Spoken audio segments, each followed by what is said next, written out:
Bonjour à tous, ravie de vous retrouver pour une réponse au tag qui a été lancé par Claire de la Lune, qui a repris donc un tag anglais sur les decks Crush.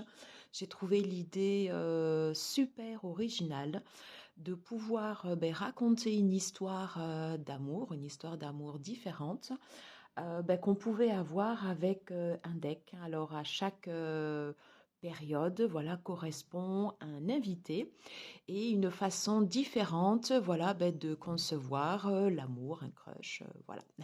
Donc c'est ce qu'on va voir. Donc il y a 8 questions et je suis très contente de pouvoir participer à ce tag et j'espère que vous aimerez cette sélection. Voilà. Et avant de commencer cette vidéo, merci beaucoup à Claire de la Lune d'avoir initié ce tag, de l'avoir traduit en anglais, car je trouvais que c'était une très très belle idée. Voilà. Allez, on commence tout de suite par la première question. Alors, quel a été mon amour, mon amourette d'un moment, un amour d'une courte durée, de folie, voilà, mais qui part comme ça des fois vite. Alors, j'ai sélectionné le tarot akashique. Je l'ai beaucoup utilisé tout au début où j'ai commencé les cartes. Alors, quand je dis tout au début où j'ai commencé les cartes, je m'explique. J'ai eu un réveil très tardif spirituel, c'est-à-dire que j'ai découvert les cartes, la cartomancie en 2020. Voilà, lors du premier confinement. Auparavant, les cartes, c'était un milieu, voilà, j'y étais pas du tout. Voilà. Et c'est vrai que j'ai quand même beaucoup évolué par rapport au deck que j'ai acheté tout au début. Certains restent, hein, voilà, ils font partie de la checklist. Et le tarot akashique, c'est un tarot que j'ai beaucoup utilisé au tout début. Et c'est vrai que j'étais red dingue de ce jeu. Je l'ai beaucoup aimé. Je l'ai beaucoup utilisé. Je me revois encore faire des tirages pour ma sœur, entre autres, des tirages pour moi aussi. Et voilà, c'était un deck auquel j'avais une affinité, voilà, quelque chose qui m'avait marqué. Alors du coup, en le reprenant, c'est vrai que j'ai évolué, grandi, mûri en fait dans ma pratique. Alors quand je revois, quand je revois en fait certaines images, ça me fait penser en fait à des tirages, voilà, qui étaient marquants pour l'époque. Ça correspond moins à aujourd'hui, voilà. Mais pour autant, voilà, j'y suis attachée. J'y suis attachée parce que c'est un deck qui fait partie de mes premiers amours. Voilà, un très joli deck, hein, voilà, sur le tarot akashique.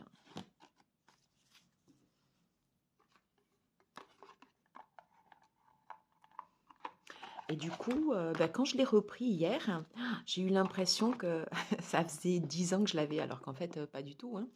Mais voilà, ouais, ça m'a fait cette impression, un peu comme une Madeleine de Proust, hein. C'est aussi un peu pour ça que j'ai sorti ce napperon là qui me vient du côté de ma maman, auquel je suis beaucoup attachée également. Voilà pour la petite anecdote. Alors, on va passer à la deuxième question.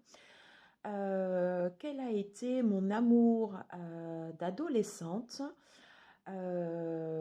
Un jeu pour lequel j'ai été amoureuse, mais sur lequel je ne peux pas m'engager à long terme. Alors, j'ai sélectionné le magnifique tarot d'Irtis. D'Irtis, sa créatrice, qui avait été édité aux éditions Arcana Sacra. Alors, c'est un deck. Bon, déjà, la boîte, elle est juste sublimissime. J'adore.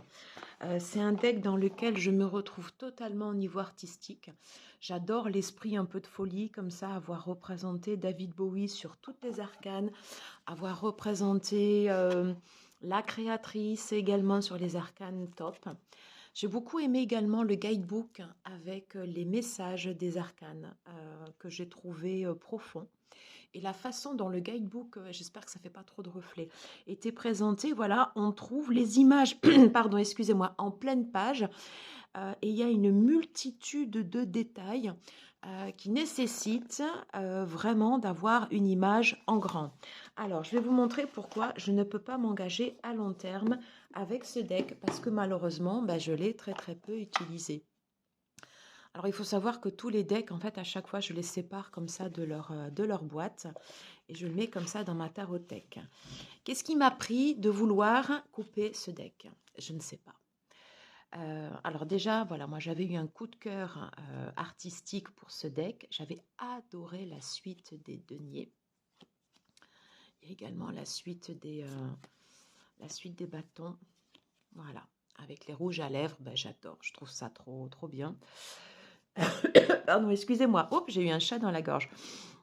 Alors le souci que j'ai, c'est que, vous voyez, le carton, alors il est de très bonne qualité. Mais j'ai coupé, voilà, j'ai coupé les bords.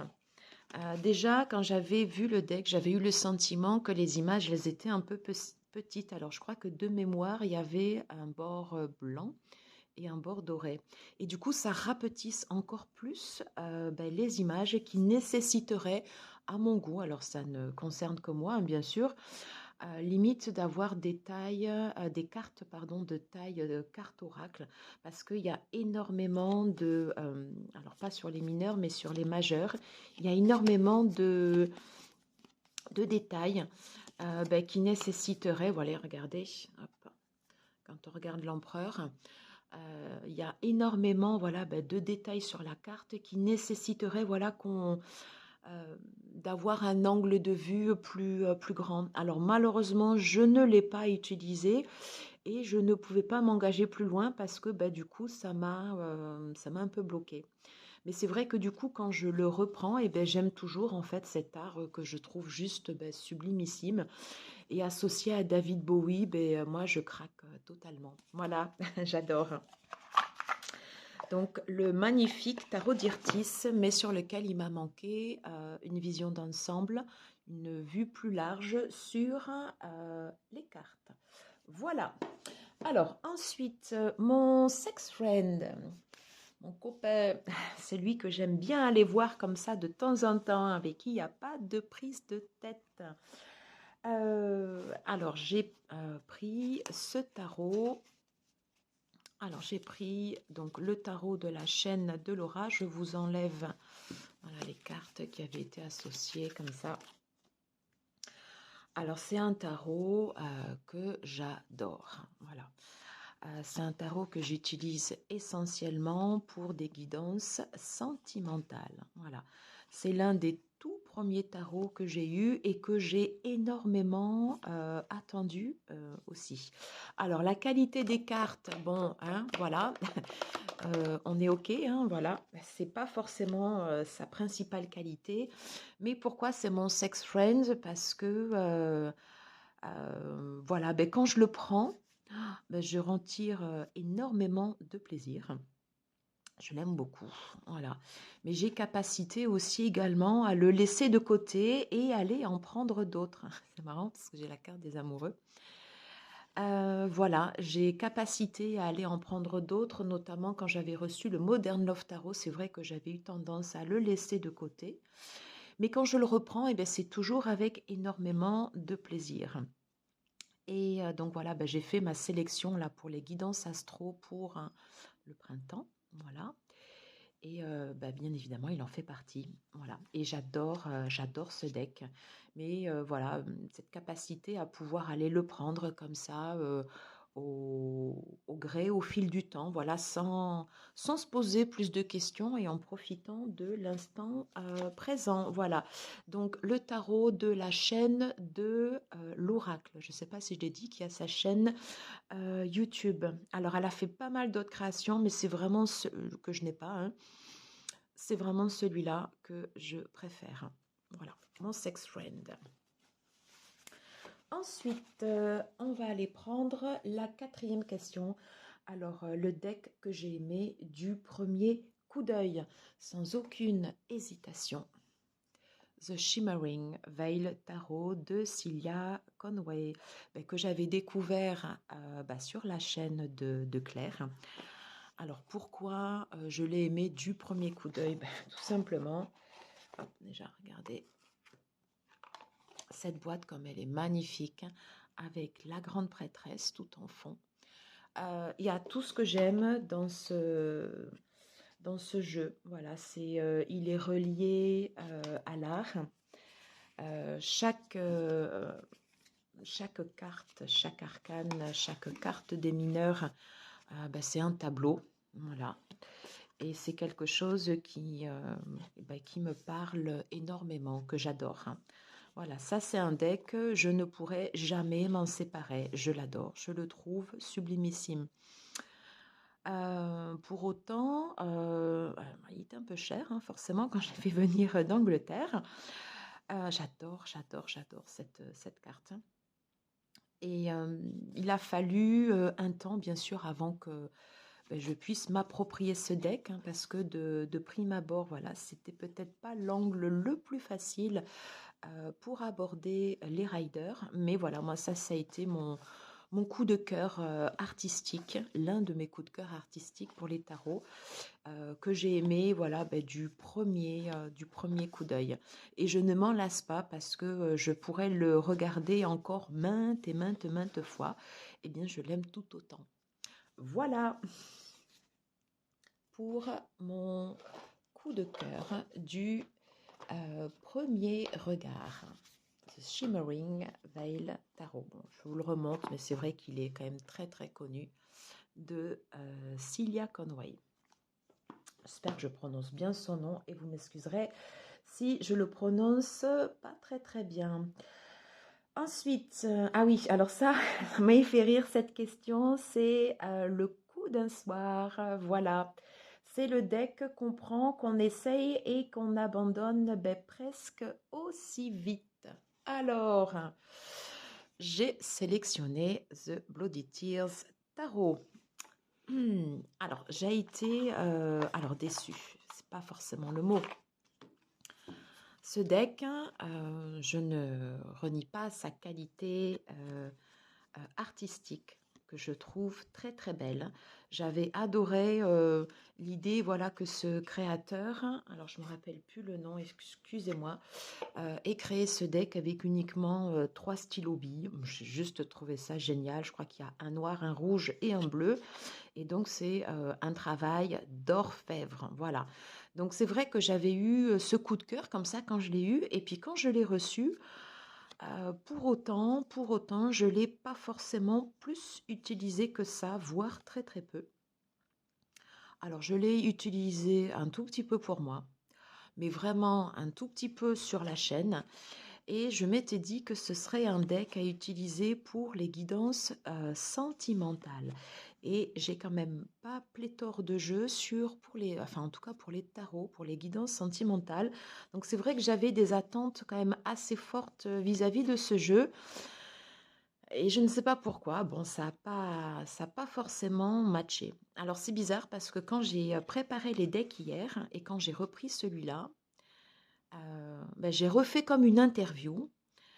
Et qu'est-ce que j'avais posé comme question? J'avais dit, mais en fait, tu es mon sex, non, pas tu es mon sex friend, tu as été un coup d'un soir, est-ce que tu as un message à me donner? Et j'ai eu la réponse du 9 de bâton, ne m'abandonne pas. Voilà, en tout cas, moi, je l'ai compris comme ça. Donc c'est un deck que je vais pour l'instant laisser de côté parce que, comme je vous le disais, ma sélection pour le printemps, pour les guidances sentimentales est faite. C'est pas un deck que j'utiliserai pour l'été non plus. Et je l'avais mis dans mon panier pour l'automne parce que j'ai déjà une visibilité des decks que je souhaite utiliser pour les guidances astro. Donc voilà, je me laisse le temps de qu'on refasse connaissance. Voilà, pour décider, pour voir si réellement ou pas, ça reste juste l'histoire d'un soir ou s'il faut passer à autre chose. Voilà, le Bloody Tears Tarot. Un deck qu'on a beaucoup vu dans les reviews, dans les chaînes. que j'ai pas souvent vu quand même en tirage, en guidance. Voilà. Donc si vous avez ce deck, ben, n'hésitez pas à me dire comment vous l'utilisez. Voilà.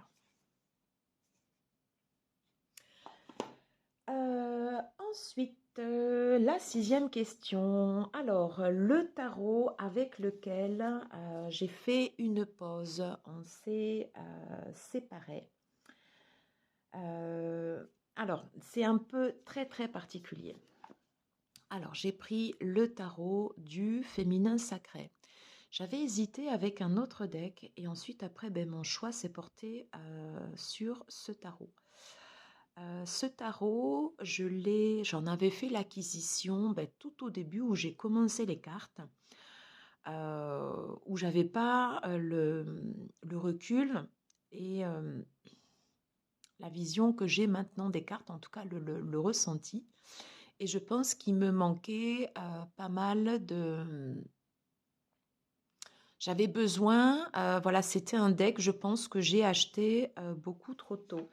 Parce que voilà, quand je l'ai regardé, euh, alors il y a certaines images qui me parlent, voilà.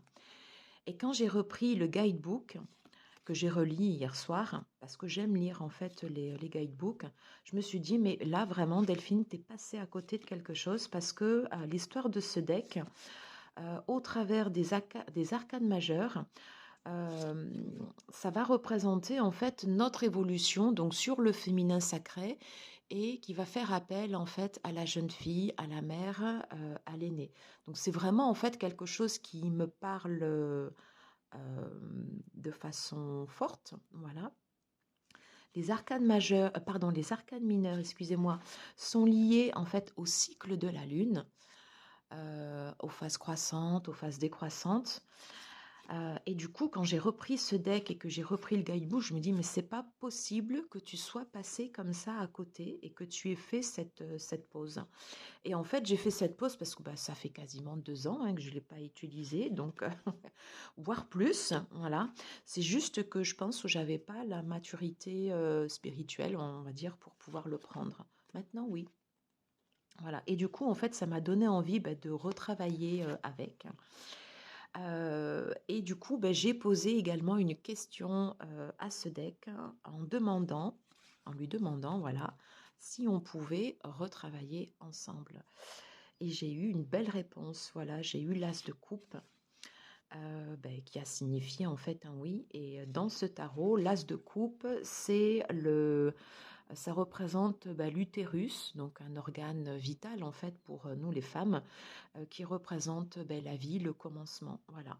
Donc c'est certainement un deck que je vais pouvoir reprendre posément durant cette année, sans stress, sans pression. Voilà, c'est juste le plaisir de pouvoir le redécouvrir et d'aller également à la rencontre de divinités, voilà, qui ne me parlaient peut-être pas forcément au début quand j'ai acheté ce deck. Et voilà, et cette carte, le 8 de coupe, est juste sublimissime.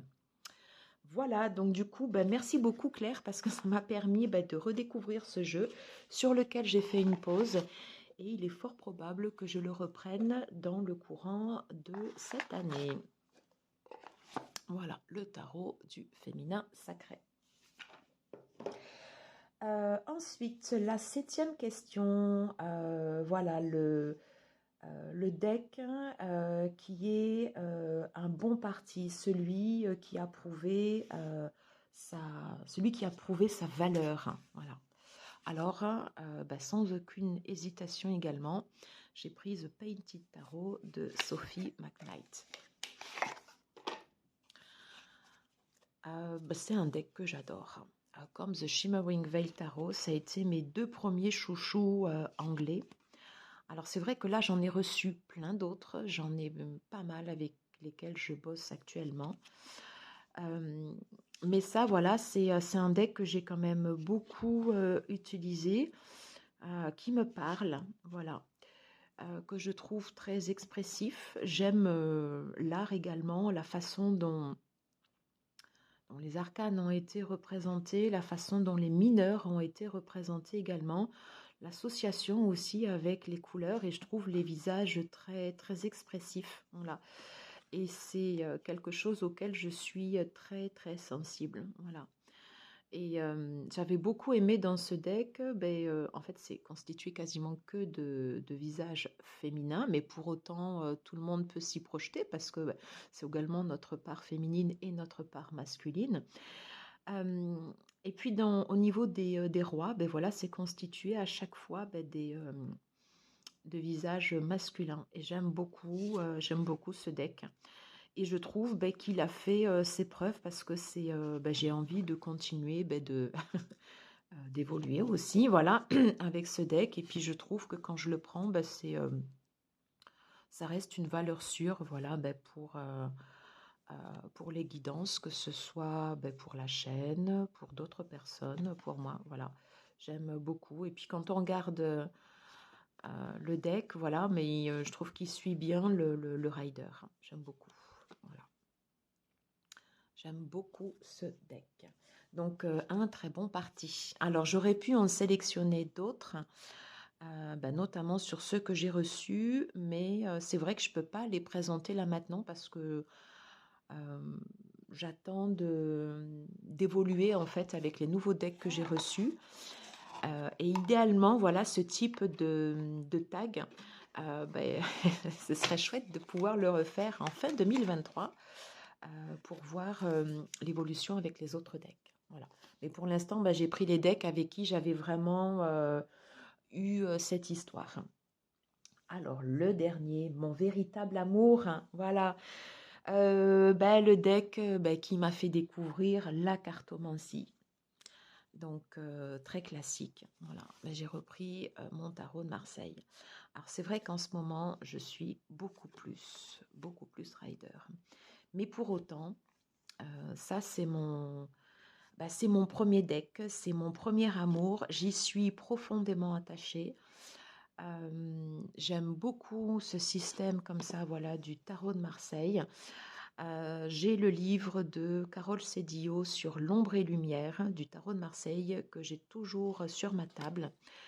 Et c'est vrai que depuis quelques mois, je l'ai vraiment beaucoup moins utilisé. Donc, j'ai refait un tirage hier soir pour moi avec ça. Donc, toujours aussi parlant. Et j'ai agrémenté, en fait mes tarots de Marseille avec d'autres tarots. Donc, j'ai fait l'acquisition du Mister Freeborg, le tarot qui est juste magnifique. Merci Nat, voilà, si tu passes par là. J'avais fait l'acquisition également d'un convert parce que je voulais un tarot original et le No Name Tarot que j'ai pris récemment. Voilà. Donc, c'est une grande histoire d'amour avec le tarot de Marseille. Les mineurs, même si forcément elles sont différentes elles peuvent être différentes des significations du Rider-Waite, je trouve qu'il y a tout un symbolisme qui est fait notamment sur les couleurs, la façon dont sont assemblés en fait à chaque fois les éléments représentants des arcanes. Voilà, enfin, c'est vraiment une façon de partager le tarot, voilà, qui est différent. Et c'est mon deck, c'est mon véritable amour, je crois, parce que c'est celui qui m'a donné envie d'aller voir tous les autres, celui dont je ne pourrai jamais me séparer et qui me suivra toujours, voilà. Mais avec également une évolution, c'est-à-dire que par rapport au tout début, quand j'ai acheté ce deck, évidemment, j'ai énormément changé sur la partie cartomancie, voilà. Et je pense que ce sera très bien de pouvoir reprendre ce deck, de le travailler différemment, voilà. Et voilà, de créer, de continuer à avoir ce lien, mais de le faire grandir, comme quand on fait grandir une relation, parce que les véritables amours, c'est quelque chose qui reste toujours, mais c'est aussi quelque chose, voilà, qu'on fait, qui se travaille dans le temps, voilà, ça, et qui se bonifie. Ça fait un peu comme le vin. Je ne sais pas si je peux faire cette association, mais Voilà, quelque chose qui prend de la valeur. Et je trouve que c'est un deck à chaque fois, ben voilà, qui prend de la valeur. Voilà, et on termine par la carte du jugement. Très belle carte. Voilà, et bien écoutez, j'en ai terminé avec cette sélection de ces 8 histoires, de ces 8 invités. Voilà, merci beaucoup Claire d'avoir initié ce tag. Je trouvais que c'était une super idée. Moi, en tout cas, ça m'a permis en tout cas de redécouvrir au moins 2 decks, voilà, et de me dire qu'il fallait que j'y revienne, mais d'une façon différente.